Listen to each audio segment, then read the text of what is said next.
Hello and welcome to Dungeoneer, a podcast dedicated to discussing Dungeons and Dragons. I'm Aaron. And I'm Josh. Let's do it. So, Josh, you were telling me a little bit yesterday that you wanted to do some lukewarm open action, and so I just agreed to let you kind of take over the lukewarm open for this episode. So, you talked a little bit about what you wanted to talk about, but what do we got going on for it today? Okay, before I go into this, though, I just gotta say, we have been talking for like 40 minutes before we started recording. The moment we pressed record, all of the audio went crackly and bad. And that just irritates the heck out of me right now. Oh, no. I hope it's not anything that's actually with me or anything, because it's not for me. I don't know. But my idea for the lukewarm open was related to a monster that we faced in your game yesterday. Not even faced, but more just interacted with.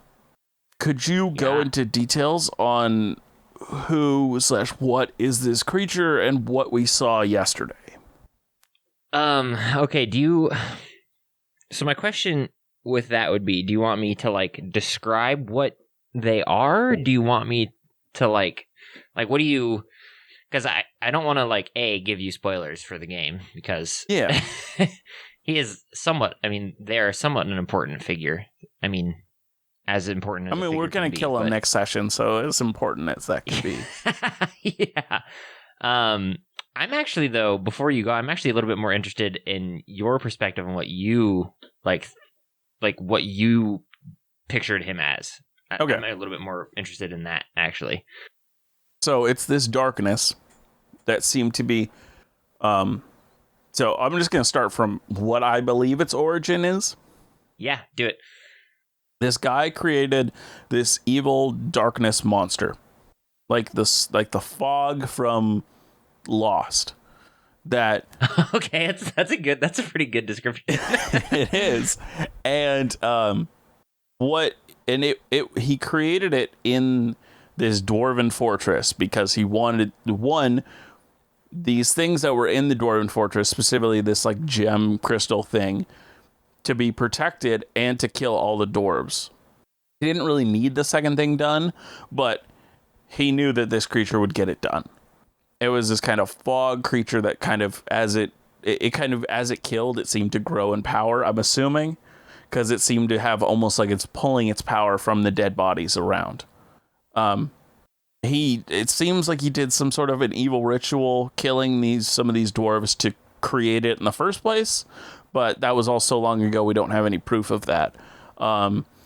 Eventually, some dwarves escaped, and they created this like protective barrier, but the only way they could do that is by creating this like curse to kind of bind someone's power or someone's soul, really, to preventing this thing from escaping. Am I on the right track, wrong track? No, that's pretty much exactly kind of what happened. So okay. From DM's perspective, but I'll just say, so we originally just saw this like huge black mass just at the gates of this thing, unable to get out. And as we kind of have explored through this citadel, this dwarven citadel, like we're slowly parting the darkness. And it's this really creepy environment. And all of it is this creature. But sorry, now you can continue. All over the walls. It's kind of like covered the floors. Yeah. But so what's you were going to go into from a DM side? Well, I wanted to also, like, as you guys got closer, you did figure out, like, when you met it was kind of like this humanoid octopus figure where, like, the bottom half of his body was like shadow, so it's like this darkness. So it's a regular like humanoid like torso connected to this like shadow. I saw that more as it from a player's perspective. It seemed more like the fog could coalesce into a humanoid shape to kind of converse with us. It can for sure. So I didn't see that as its true form, but it might be. But I didn't realize that. Yeah, it has that as part of its form because it was created that way. Okay. But from a DM's perspective, pretty much you got, pretty much all of it right. Is essentially what happened was thousands and thousands of years ago, this man named Serrano, which, you guys were able to figure out because of the curse. But essentially what happens is this guy named Serrano comes to this fortress, this dwarven kingdom called the Cinder Domain. So they reside under a giant volcano called the Cinder Peak. And they use the volcano to forge and create all sorts of interesting items, swords, weapons, armor, that kind of stuff.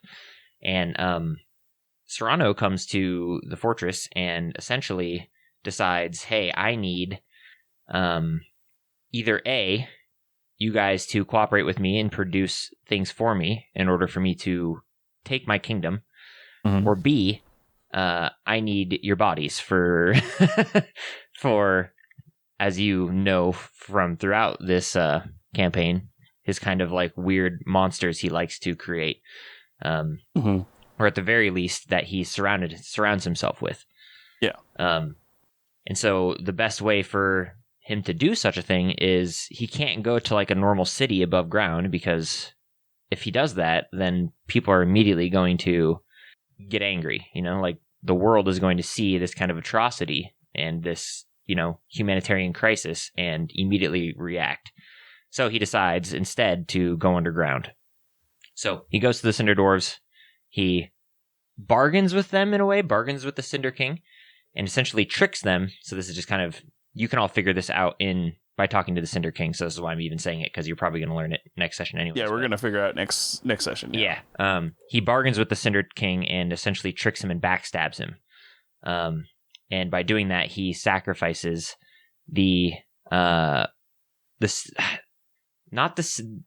current Cinder King that he bargained with. He essentially sacrificed him and turned him into this monster. And this monster killed and destroyed all the dwarves that were within the Cinder Fortress. And with that, this beast grew more powerful and more powerful. And his entire purpose, which he told you, was to guard this chamber, was to like protect this chamber from anyone who's trying to destroy it. Which I don't know if you guys learned anything about that or not, but that was his entire purpose of creating that monster. And then he took many of the bodies and, the people of the civilization and turned them into his essential little army. So that's kind of what he did with them. Yeah. So from the DM perspective, what I was hoping to accomplish was the curse is what's holding back this creature from leaving the fortress. It's essentially the dwarves' way of preventing it from destroying as much of the Underdark as, at least from their perspective, would be like, all of it. So they cursed their king, their own Cinder King. They cursed him and essentially used his soul in his command to seal this monster away, stuck within the Citadel. You guys, obviously having read all these messages that are like, hey, this place is left in darkness, it's destroyed, it's a ruin, go in at your own peril type thing, obviously made your way all the way through and to this place and fought the Cinder King to release his curse. And whoever kills the Cinder King or challenges him to a duel becomes the next Cinder King and is able to command and control the curse in a way. So the curse is never lifted or broken, but they're able to like command and control.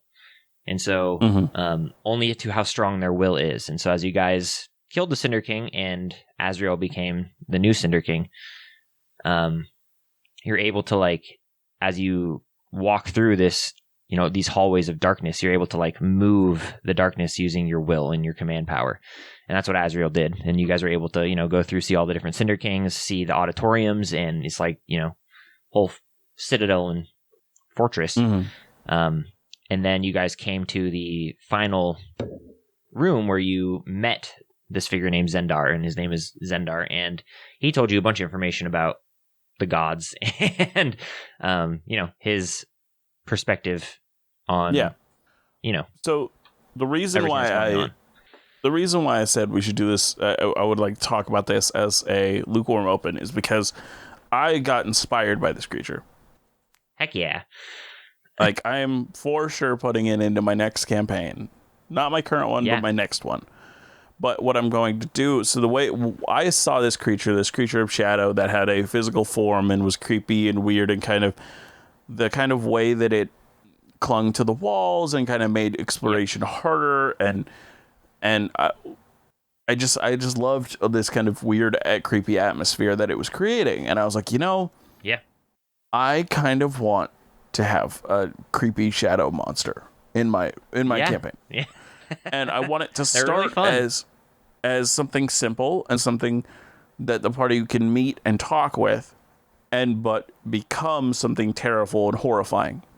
So what it's gonna start? I did a whole write up on this just so I was like got my basic idea down, because Yeah. I was just inspired. So in my campaign, the way I would change it and alter it is how it was created is a destroyed a city underground that was completely decimated by another civilization.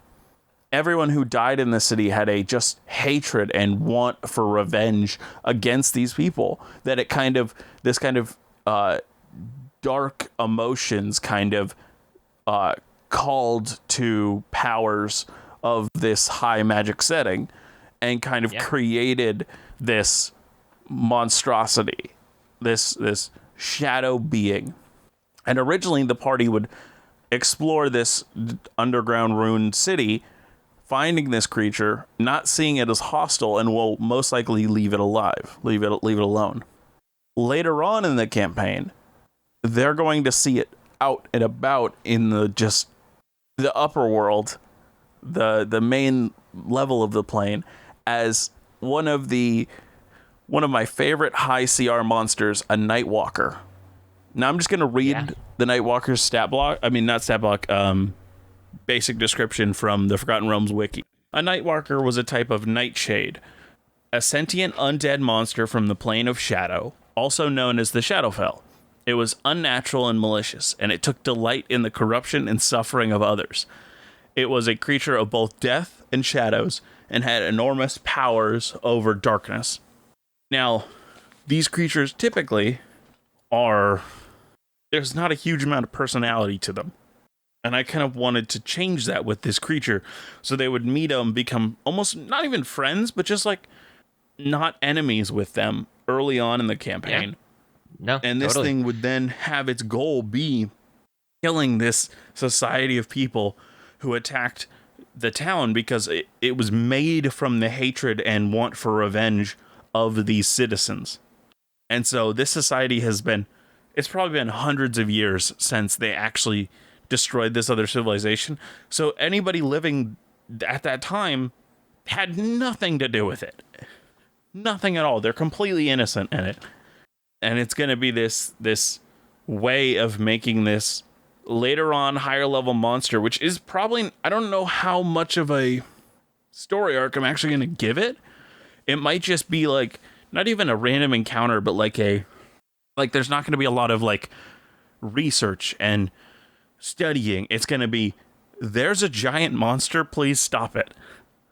Yeah, I mean, that's partially part of Zendar as well. Zendar isn't, in my campaign, he's not like, I mean, he's important, but you could completely ignore him and he would be stuck there forever. Yeah. Like, he's not an important, vital essence to, anything, unless you guys go to where he is and release him. Yeah. Which you don't know what he'll do if you release him, or where he'll go. But it's very similar. And I like, so part of the DM perspective when I was making Zendar is that I didn't want a creature that was like, felt like the big bad evil guy. You know what I'm saying? Mm-hmm. He felt like a minion. Yeah, like he feels like something that's, powerful and creepy and, has the capabilities of, causing immense harm like he has within this Dwarven Citadel. But I wanted him to just be like a side. He doesn't feel like he doesn't feel like he's doing it for himself. No, right. Yeah. And so that's one of the things that's really interesting about I mean, that was cool about him was that it didn't feel like you. I mean, you guys, the people listening to this podcast are not hearing what we talked about or did during the session yet. But sorry, I just had a cough there. Yeah, me too. Sorry. But the way that we went about it when we first met him is we clearly could tell like this was like he was a creature made to do this. Like he wasn't doing this on his own. We tried to turn him to our side because you successfully did that, Aaron. You successfully made it clear that this was not the big bad evil guy. This guy might be malicious and might be really powerful, but he is not the driving force behind any of this. Right, and it turned into a really cool moment because Azrael was able to like use his like mind and the new like title of Cinder King to like make him like control his will and make him kind of like, you know, tell you guys important information, which was really, really cool and interesting and really fun, and like command him to release some of these dwarves that he had under his command. Which is it was a really fun and cool moment. And yeah, and then, you know, at the end of it, I mean, it could turn into a fight. It might not. It seemed like it might be. But yeah, he was very intent on you guys leaving his domain now because you guys had kind of like, I don't know, ruined his little den of comfort, you know, his little yeah, showed that he isn't as powerful here as he thought he was. Right. Yeah. So and it ties, and you know, it's I was talking to Jonah afterwards too, and how it like ties in a little bit with his backstory, because he was like, wait, like, you know, like the stuff he said was like, you know, kind of relating to a little bit of my backstory, which was really fun and interesting too, just to like throw in a little bit of ties to a character backstory with this like random little side monster who's, you know, one of my favorite creatures that I've made. I think he's really, really fun.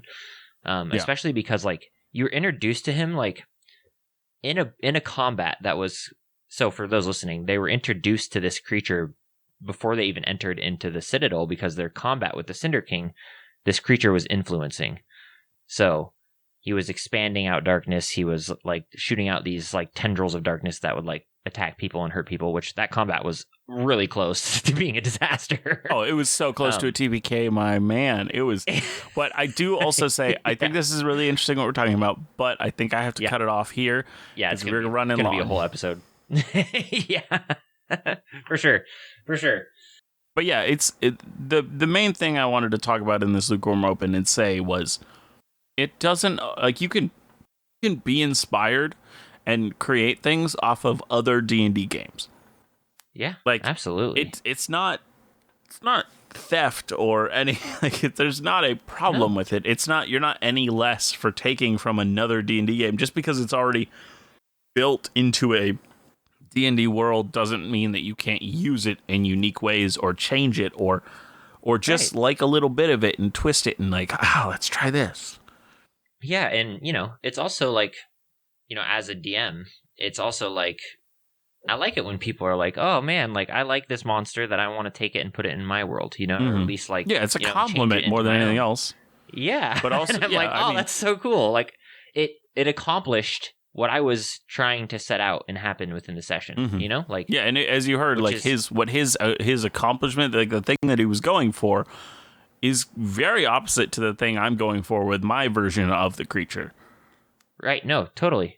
And, you know, and this lukewarm open's been a little bit vague just because I'm trying to not like spoil everything. Yeah. For, you know, a lot of different reasons. But, you know, like, yeah, it just makes me happy that it accomplished what I wanted it to accomplish. Yeah. Well, I'm going to jump into my topic now. Let's do it. So, this week we're still developing. We're talking about the time between prehistory and where the world is currently. Like, how do we get there is what we're developing for our season 4 world. So I wanted to develop nations in a more guided way than last week. Last week we created the asteroid that crashed, breaking the continent and bringing magic into our world for season 4. But we didn't talk about any specifics. So this week I want to create national development through technology. Oh gosh, So, okay. some support of major power, whether technological or magical, will influence over the creation this week. So what I'm thinking, like the ideas I had were somebody gets super powerful based on a tech or a magic, and because of that, they are able to take over more land, thus bringing in other cultures into their society, whether they try to trample over those cultures and be like, no, you're going to be us now, or they let it, like, they're like the Mongols, where they're like, hey, we're all going to celebrate our cultures inside. And so, like, I don't know how any of that, what decision we're going to make on that, but I'm thinking that's how that's what our idea is. That's where we start. Sweet. So cool. Yeah. This week I found an interesting magic tool that gave a nation an incredible leg up and caused them to expand over other cultures. It's called a Nether scroll, or the golden skins of the world serpent. What? The golden skins of the world serpent? Yes. Gross. These scrolls are a set. They're scrolls. They're just scrolls. They just had a cool name for them. Made of skin from a world serpent. It's not made of skin. It's made from metal. It was a set of 50 scrolls that contained incredible knowledge of the fundamentals of magic. So these scrolls are in no way magic themselves. They just have so much knowledge about the fundamentals of magic that they're very powerful. Now, these scrolls were made from metals, normally gold or platinum, and they were made flexible like paper. Upon this metal paper floats silvery letters. These scrolls are nearly indestructible. They can be damaged and rewritten, but they will repair themselves over time. Once a page has been comprehended, the next time it is read, it will have completely different details, making each scroll contain insane amounts of knowledge, because once you learn one page, pretty much, the next time you look at it, it will be showing you a different page of knowledge. Interesting. Do we know what knowledge is on it? Is it just random? Well, each one has the thing that they focus on. It's really, like, think of it like each one is a chapter in a book. So they don't all have to, like, because it's like a textbook, they don't all have to lead off each other, but it's good to know together. Got it. Now, and does it, like, have the collective knowledge of, like, the world, or is it just random? Like, is it just some things of knowledge? Like, what's the... It's curated knowledge about the fundamentals of magic. Okay, got it. So it is written by a person called an organization called Bayatith, and their whole thing is studying the primitive forms of magic.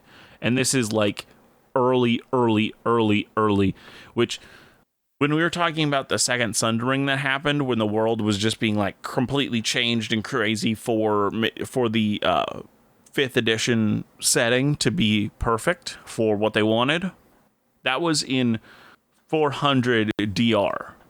This organization, and when they were active and working, and when they were probably making these scrolls, that's somewhere around the negative 34,000 DR. Oh gosh. So it's quite a bit of time. A long time ago. Now, even one look at these scrolls, you could learn just immense things about how magic works, and the potential to grow with just one, like, reading of it, let alone rereading the scroll and getting all the info that it has on it. You could learn and you could grow insanely. This was a statement crazy said by the mage Drew Holland. One look at the Nether scroll, and I've learned what a spell is. I've been collecting spells as if everyone was different. That's illusion. Spells are all the same. They're all a path through illusion to truth. One look, and I've seen the fundamentals truth of magic. Oh gosh. These scrolls have the potential to be, like, really bad. Yeah, I mean, these things are so powerful based on, like, what they what they teach and how they can empower you and your nation, there were huge wars and battles fought over these. Yeah, I can only imagine. Oh gosh. These scrolls and the theories proposed in them are so influential to how we think of magic in the Forgotten Realms now.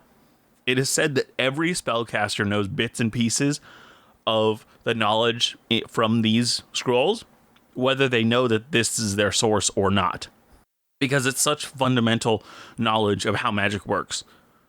Wow, interesting. Huh, that's an interesting Yeah.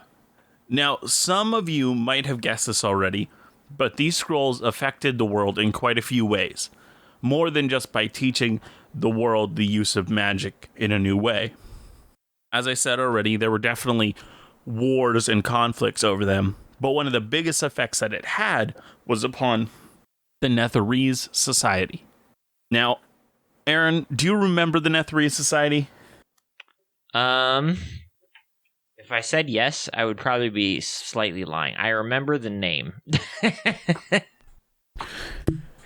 They were the powerful magocracy that had all those floating cities that during the it's called Karsus's Folly, all of them magic stopped working and all of the cities began to fall. Okay, yep. Now I'm good. Now I'm good. So thanks for explaining to the people who are listening, and they don't remember. Yeah, I'm sure you remembered 100%. Yeah, yep. An adventurer known as Finder found a scroll. He was a Netherese adventurer in the his ruins name is of Finder, like Finders Keepers. Yes. Well, so it's really more cool like a nickname. It's not like an actual name. No, totally. It's like the nickname they went by, but they were only known as Finder. Yeah, that's sweet. That's a really cool nickname. I like that. It was found in an old society, an old ruined society, an old Sun Elven empire. Finder was unsure of the scroll and did not use them, but the other Netherese studied and learned from them, changing how they thought and used magic. Up until this point, they had previously used elven theories and hypotheses for their magic, but the Nether Scroll showed how inefficient and wasteful those were. And so they switched to the ideas proposed in these Nether Scrolls, and it insanely boosted their magical abilities and really turned them into the magocracy that we know of today. Because these ideas, they were able to begin to create these super powerful items that the Netherese are now known for, like Mythalars. You may have talked about this already, but do we know exactly how they were made? Like, are they just like magical paper? The scrolls? Like magical paper they just wrote down stuff on? Yeah. As I said, they're not magic items. They literally are just scrolls that were written on. Okay. And it just like magically preserves the knowledge? Yeah, so they were originally created in a city called Orem by, as I said, that group. They sought to gather all magical knowledge from their vast empires into one location. They did this, and while they were doing it, they created the society that, as I said earlier, the Beatith. And it reminds me a little bit of what's in my world, just in the ancient city that you guys have been to before and talked with that ghost person. It's just interesting. Yeah, so I've never heard of this before, and it's very similar. So part of the ideas of how the Forgotten Realms worked is early on in its history, there was I think there was 4 or 5 races. Some of them have scales, some of them are... So there was... Here, I'll read them out. The Saruk, the reptilian or sauroid creator race. There was the Batrachi, the amphiboid creator race. There was the Aseri, the avian creator race. And the Fey rulers of the otherworldly realm of the fairy. And then there were humans. So from the Saruk, we got all the reptilian races we know. Interesting. From the Batrachi, we got all the amphibious, so Tritons, doppelgangers, Kuatoa, Bulwargs, all those. From the Eri, we got the Aarakocra, Kenku, and other avian races. And from the Fae, we got the like pixies, sprites, Fae, satyrs, all those guys. Yeah. And so in the time that these Nether scrolls were made, the people that were making them were the Saruk. Like these were early, like before these races had evolved into the ones we know today. But I think this is all we really... I don't think we need to talk about any more of these scrolls. I mean, there's a lot more to talk about when it comes to these scrolls and their history and whatnot. They're like scrolls of infinite knowledge. Pretty much. They're scrolls of insane amounts of knowledge about magic and how it works. And just knowing it increases your power immensely. So what my ideas for what we developed this week is we look at the races in the societies that we've already created for Season 4, the prehistoric ones, and we decide who gets a crazy magic boost. And based on that, how did them becoming super powerful disrupt the area around them, the other races that are near them? And to be 100% clear, we're doing this like before the place exploded, right? That's kind of the idea. No, this is after. After? Because magic is a thing. Got it. So these races are in the world is like scattered and broken up by this asteroid, right? That blew up the creation. I don't know, it's like creation node, I guess. Like the creation energy. It kind of broke it and shattered it across the world, and that creation energy is now a veil over the world that can be pulled from to cast magic. Right. And so what happened to the races during this time? Did they just like... I mean, obviously they had to scatter, right? Like the world broke apart into different pieces, into different... I think it's really hard to talk about that without having a visual of what did our map look like before? How does it crack and look now? Yeah. I mean, I was just gonna avoid that for now and just kind of, as we talk about it, be like, okay, so then these two races came together, so then based on what you're saying, that means that there had to be some of these and this. No, okay, yeah, no, I mean, I'm fine with that. It's just it's nice to have a little bit of like historical context. It is create this so that we know like who it's impacting and where it's Well, I think it's impacting everybody, and it's impacting them a lot. Especially not just the fact that the world cracked, but suddenly, like sorcerers are having those like explosive, oh crap, I'm a sorcerer moments, but nobody knows what that is. You just said sorcerers are having that explosive, oh crap. I don't know why I lost it. I just can't. Oh man, I'm wow, 5, Aaron. I swear. Yeah, I'm a 5-year-old. It just made me lose it. Anyways, say that again because I was not. I was in 5-year-old land. But so because magic is suddenly a thing, all of those ways of getting magic that do not require study, that like, oh, I just like a sorcerer who just has it, or a cleric who gets it from a god, or a paladin who gets it from a god, or a warlock, those things would just start happening, right? And people would have no context for it. So the world is in kind of chaos right now, for sure. So I think in this chaos, maybe we even just straight up take Nether scrolls from the Forgotten Realms and just put them in our world. Because somebody finding a document that just describes how magic works would be insanely helpful, especially in a world that's just suddenly getting it. And maybe it's even like, maybe we could even steal from like the Elder Scrolls, where like the Elder Scrolls are so powerful to read that you kind of like go blind when you read them. Okay.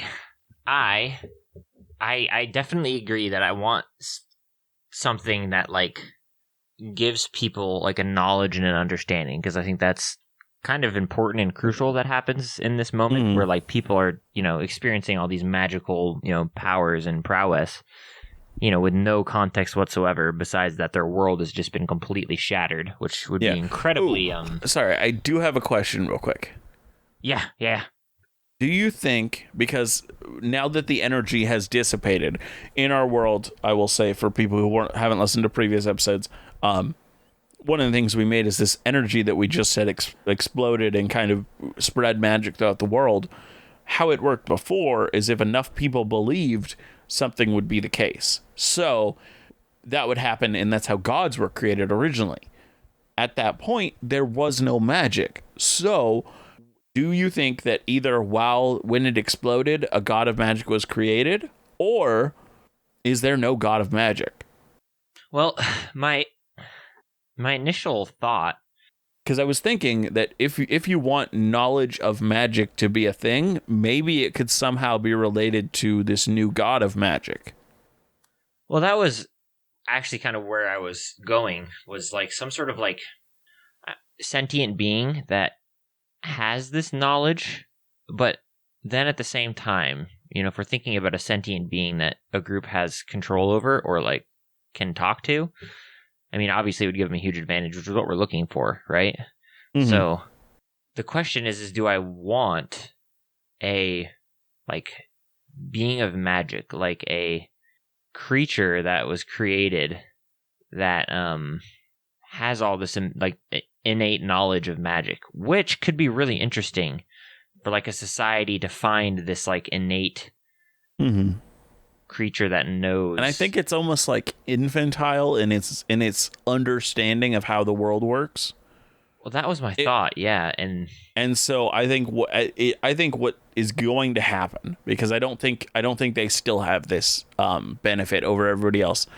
I think it causes so much problems with just those people becoming like almost abusive with their power over other people, that this thing is like, this sucks. Like, you shouldn't do this. This is bad. And so where society is now, this thing has become a lot more quiet and silent and doesn't talk and doesn't like engage or help people with magic anymore, purely because every time it has not gone well. Which I love that idea. And I also was thinking about taking it even a step further. Like, what if, like, we play around with the idea of asteroid hits, destroys this creation energy, which then its final act of creation creates, like, magic. And with that, like, swirl and creation of magic, it creates, like, some sort of arcane being that, can have the capacity and the capability to understand it at, like, a very basic and fundamental level because it is magic, right? Mm-hmm. Now, do you see this as a humanoid, or do you see this as like a creepy, like maybe even like a cephalopod? I don't know. I like both. There's a part of me that wants like if I'm just going to use a race as an example, like let's say elves found this creature, and I'm not sold on elves, so I'm just using it as an example. But let's say elves found this creature and ended up like raising it. So like their society ended up like being its parents, like. Sorry, I know exactly what this creature is. Okay, yeah. There was an anime that came out semi-recently. Yes. Watashi no. Hey, don't make fun of my terrible pronunciation of Japanese. Oh, man. I can't pronounce any of it, and you know it. Yeah, I know it. It kills me every time. Oh, man. I don't know exactly what it's called. I don't know how I can look up anime by what season it came out. What's the what is it? What's the concept of it? What does it do? So the concept is that you're following this weird alien creature that doesn't understand and slowly is learning as it's going along. So the story of it first is literally it comes to this planet from way on high. I don't know why that made me laugh. From way on high. and it appears next to a rock. So it doesn't know what it's doing, so it just kind of shapeshifts into a rock. And it sits there for who knows how long. And it's in the Arctic, so there's all the snow around. Eventually, this wolf that has been like attacked, that has been damaged, dies near it, and it takes on the appearance of the wolf, and then kind of figures out how to move slowly. But it copied the wolf when it was damaged, so it's like limping, and it's in pain, and it doesn't know why. It doesn't know what that means exactly. But he wanders, and eventually he finds this kid who is living alone in this town where everybody else has left, because they all tried to get out of this tundra because they just were running out of food and running out of stuff.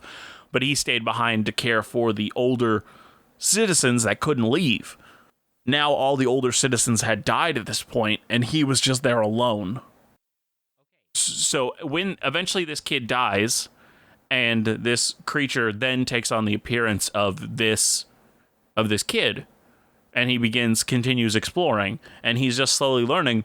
So if it's a similar like creature, it could, because as you said, it was raised by the elves, it could at that time have taken on the appearance of an elf. Yeah, no, I like this idea. And I think it'd be really fun to play around with the idea of like this arcane being, in really early in history after the, destruction, the shattering or whatever we want to call it. Mm-hmm.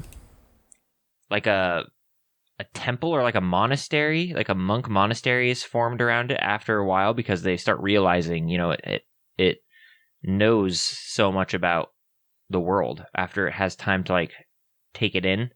And they form some sort of like, I think that would only be natural for people to form some sort of organization around it, and it would give a society a tremendous advantage because they start immediately learning how to harness and control their magic. So maybe this society is like the first society who's able to harness and control it and figure out how magic works. Because when when this first magical energy is created, nobody knows what the heck they're doing, like all of a sudden people are shooting fireballs, obviously not that intense yet, but like people don't know how this works. If you think about it logically, like people would just be like, wow, why can I all of a sudden produce a flame in my hand? And how the heck do I just produce a flame in my hand? It'd be like, do I have to get angry before I can do it? Do I have to, like what causes this to happen? So I think like the society that finds this like eventually becomes into this like magical, at least at the beginning, a magical powerhouse, which could be really interesting. And my thought would be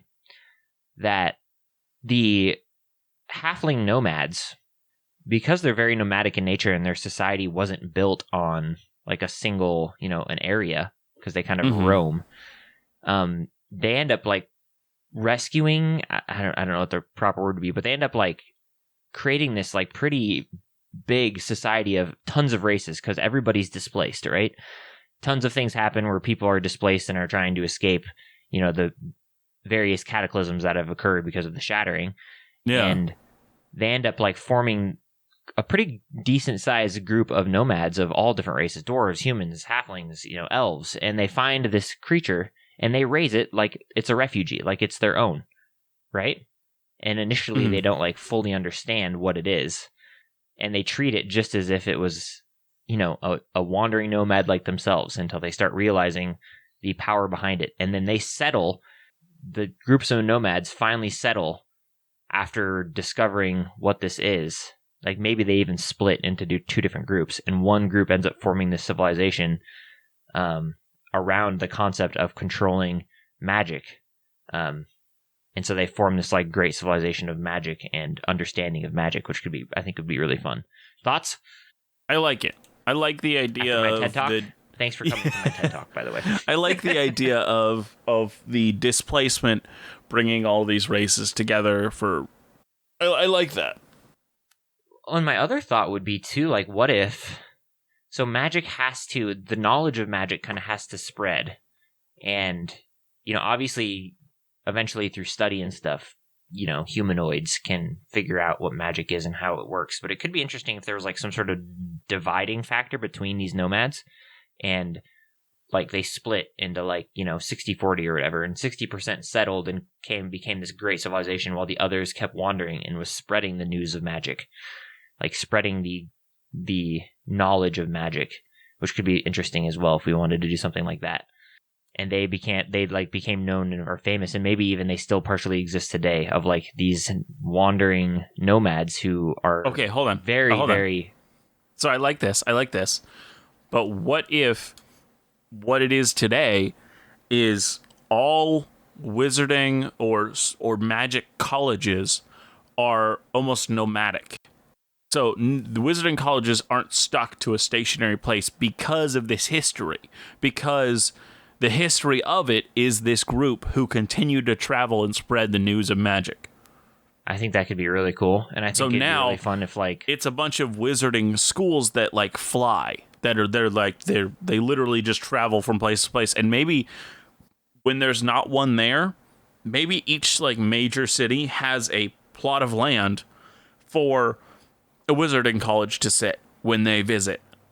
Yeah, well, and I think it could be interesting too, like depending on like maybe there's major differences in different mages colleges, but I think it could be interesting, like depending on the mages college over the years, they've developed different magical means of transportation. So you have like maybe like the different school, like the evocation school, like they ride upon some sort of like some sort of destruction beast of some kind, like it could be interesting, like if you'd have to think about it, but like if you could like dedicate a school to each individual like magic, because like maybe because instead of like having to have one school that has everything, they are able to specialize more because they travel around, so kids don't have to settle for the nearby school, because the school is going to come to you for the type you want. I think it'd be really interesting, and I think it'd be really fun too if we wanted, and you could easily take your world this direction. If we wanted to do a little bit more steampunky, we could even do like a group from the college became like artificers, and they now travel around on like a moving, like a Howl's Moving Castle type thing that like is made of like metal and steampunk legs, and it can like walk around. That could also be really fun too if we wanted to dive further into like a steampunky narrative too later on if you wanted, but that's also later further down the road. Yeah. But I mean, I think having this currently, which group of the ones we've created discovered this magic stuff first? Discovered the ability to use magic, or discovered this creature? Discovered this creature. Then what has this creature done since? And what other races joined for this city? Yeah, my initial thought was halflings discovered it first because they're originally nomadic, so they travel a lot already, and so it was just natural for them to stumble upon it first. Like they have the highest % chance of finding it first because they're already moving. Their society is entirely based off of being nomadic, and so that's why so many groups after the Shattering flock to the halflings as like refugees, and that's kind of how some of the scattering begins to occur of the races, is they all kind of join in these nomadic caravans and displace. And my thought was that they find it and discover its capabilities, and it causes a portion of them to want to be stable, like to want to like exist somewhere, and they end up forming a civilization of all sorts of different races, like a big magocracy of humans, elves, halflings, and this creature like begins to impart its knowledge. So it in of itself knows about arcane magic, but like that's all it knew when it first was like conceived, I guess. And over time, it starts learning characteristics of humanity, and it learns things like knowledge, the importance of knowledge, and creativity, and expressing those things. And so I think it would be like the importance of wisdom. Like it has knowledge; it's very knowledgeable, but it learns through being in this world and experience wisdom.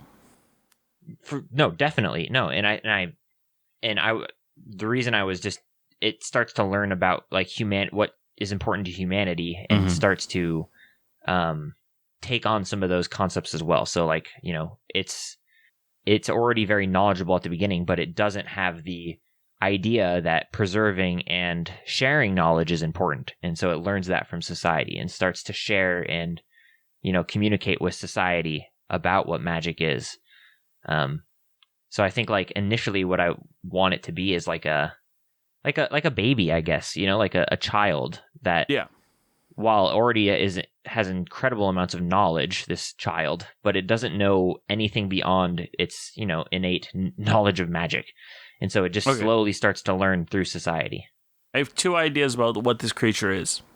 One, it's either one of my favorite D&D monsters of all time, a Nothic, or two, it's like just like a humanoid shape, but it is like glowing. So it's just some sort of like no features, just a humanoid shape that glows. Well, yeah, and I liked the idea of kind of the anime you were talking about a little bit, like it. Like taking on the forms. So maybe so what if it's still the humanoid, like what I was saying, that just glows, right, but its outwardly shape changes. Well, so my thought is over time, it starts turning into like some grand, majestic, because it just starts like taking on the characteristics of like it gets better and better. So it starts as this kind of amorphic glow, and then it kind of gets closer and closer and closer to gains flesh, gains color, gains everything. Well, and my thought I like that. I like that a lot. And my thought was, because it's like creation energy, it like becomes the perfect example of what magic and creation energy can create, right? Through human ingenuity. So we originally had humans thought of and created the gods. So they had this potential creation energy because of, this, the creation energy that exists in the world. They created these like perfect beings through belief. And this is like, this creature is like a lesser version of it, if that makes sense. It's like it incarnated. So it's like it destroyed the creation energy it had and scattered it across the world to create magic. But it's like there's part of it that still exists within this creature. And so it becomes like the perfect idea of whatever society it's in wants it to be. And so it becomes like this godlike figure, which could be really interesting. If so that's something you like. No, I definitely see it as a god. I see it eventually as like actually ascending, and maybe it's even like a problem. Maybe it becomes like some sort of cataclysm as this thing ascends into godhood while all the gods are like no, and maybe there's like a war or something. But that's for another time. But I like the idea of this thing possibly at one point becoming a god, and it will become a god after having experienced life on this planet in a way that the gods never have. And so it's the only one that like actually has like a understanding, a compassion, and a like it gets being human. Yeah, no, and I think that'd be a really fun, I mean, even down the line, fun thing to play with, like almost like a Skyrim Talos thing, where it's like, the major churches of whatever these gods are don't want this to be worshipped because it's not really a true god type thing. Could be really fun to play with as well. Yeah, very much so. And I think it leads up perfectly to how knowledge of magic spread across the world, and then how like one civilization gained so much power so quickly with the understanding of magic, Yeah. And maybe that's even like that nation is still like the biggest nation because it developed so much and so thoroughly while it had that leg up. Well, my thought is, and this is again up to our interpretation if we want this, but it could be interesting if like an entire continent was ruled over by these people still, because they had such a big commanding lead that it created would you be okay with like on the fringes there being like have broken off nations that rebelled or areas that rebelled? Sure. Oh, totally. Yeah. No. Absolutely. But I like still the idea like giant and really big, but yeah. But not like the biggest. They also because the world shattered, they only were able to spread to their individual landmass. So there's already other continents with tons and tons of nations and stuff on them. But this single continent, because of their early head start, they have become a powerful empire. Yeah, they unified their nation quickly. Yes. right? Under Interesting. the concepts of this magical being. And it could be cool too. You could do the whole religious theme too, with other continents believing in the other gods, while this continent believes in their like magical, their magical entity that is now at the head of their nation or whatever. Mm-hmm. I don't see really I don't see the creature as leading the nation. I don't either. But the concepts that this creature produces.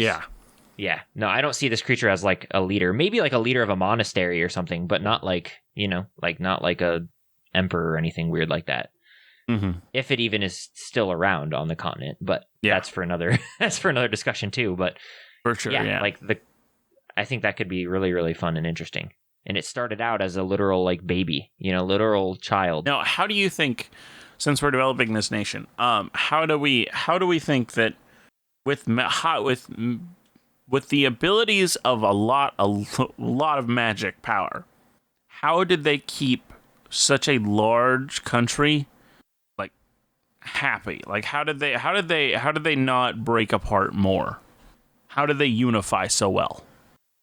I think there's a couple of things. I think especially later down the line when they start forming the empire more, I think this like being, because it understands being human, the concepts it provides, like I can't think of the word, it like transcends like human behavior and understanding. So like it forms a society based off of the perfect ideal of what humanity could be.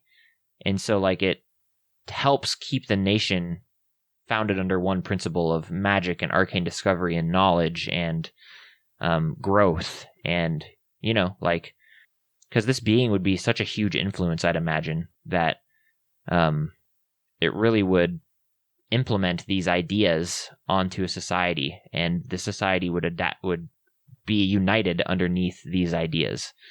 So I think that would probably be the main, people are united under ideas all the time. So I think that'd probably be the main thing. And then, I mean, also a little bit of things that are always important for keeping a nation happy are like nationalism, like really playing up we are one, we are together. And I think having the kind of religion be a major component of worshiping this creature, that also would help, as long as people are like the religion shows itself as good and correct and wants to help the people. As long as it's showing that, people oftentimes will follow, even if they're not, even if the religion isn't actually doing that. No, right, exactly. Ancient Catholicism. Yikes, shots fired. It's not like they did a lot of bad things during the Renaissance and such. I don't know what you're talking about. Yeah, no, none at all. Galileo, what? No. No, but I think that's a really a fun, interesting idea. And, now that, fast forward thousands and thousands and thousands of years or whatever to current day, this nation still exists with the same principles of, arcane discovery and knowledge, and using that knowledge to help your fellow member of your society. Yeah, kind of a camaraderie being built up of we're all in this together. Hey, the world got crazy. Let's try and unite instead of divide, or like let's be all for each other and not and then using the concepts of magic to achieve those goals. Well, and then I think this is pretty cool. I like what we created right now. Me too. I am really tired, so I'm cutting us off a little probably early, but let's do it. I don't think it's. I think we've talked pretty consecutively. There's not a huge lot of gaps, so it's not going to shrink in much with how much we cut out. But thank you all for listening to episode 73 of Dungeoneered. 73. 2 away. Heck, wait, 2 away from 75? Yeah, it's just a nice milestone. Yeah. It's like, wait, what's going on at 75? Nah, there's nothing really happening. I just like that as a nice round number. Nice. Feels like a milestone. I mean, it's not the nicest number, but it's still a nice number. But it's also not the loneliest number. True. It's true. It's true. Because 7, 8, 9, you know? Golly. Anyways, just continue with the outro. Sorry We're everyone rambling. for that horribleness, whatever that was. Oh, man. If you listen to us on any podcasting apps with ratings and reviews, please write a review. Let us know what you think about the show. It really helps the show by showing you're engaging in more ways than one. If you want to write to us, give us ideas for topics, Lukewarm Opens, or even just tell us how you like anything that you liked that we created or something you created and you really liked and you wanted to share with us. We'd love to hear all of it. You can write to us at dungeoneered@hotmail.com.